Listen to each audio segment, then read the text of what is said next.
ان اعمال کو کر کے اللہ تعالیٰ سے دعا بھی مانگے، اے اللہ میرے دل کو منور فرما دیجئے، میرے دل کو غذا پہنچا دیجئے، میری روح کو منور کر دیجئے۔ اور یہ چیز حدیث پاک سے ثابت ہے۔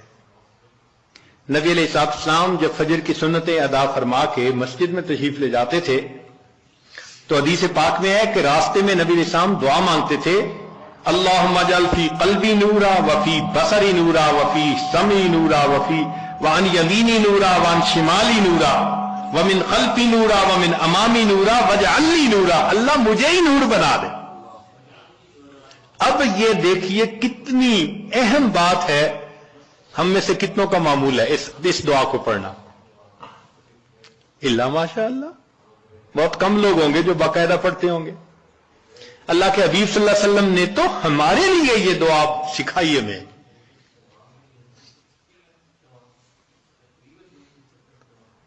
دنوں پہ دن گزر جاتے ہیں، مہینوں پہ مہینے، یہ دعا مانگی نہیں ہوتی۔ اللہ کے حبیب صلی اللہ علیہ وسلم دعا مانگ رہے ہیں، اللہم اجعلنی، اللہ مجھے ہی نور بنا دے۔ آج وقت ہے اس نور کو حاصل کرنے کا۔ اگر دنیا میں اس نور کو حاصل نہ کیا تو پھر قیامت کے دن پریشانی ہوگی۔ اس لیے جو نیک کام کرتا ہے، شریعت و سنت کی اتباع کرتا ہے، اللہ تعالیٰ کا قرب حاصل کرتا ہے تقوی کے ذریعے، تو فرمایا افمن کان میتا فاحییناہ، اور وہ جو مردہ تھا اس کو ہم نے زندہ کیا، وجعلنا لہ نور، اور اس کو ہم نے نور عطا کیا، یمشی بہ فی الناس، اس نور کو لے کے وہ انسانوں میں چلتا ہے اور دین کی دعوت کا کام کرتا ہے۔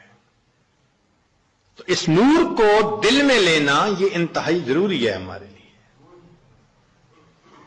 اور اس نور کو لینے کی جگہ فقط یہ دنیا ہے، اس کے بعد یہ نور نہیں مل سکے گا۔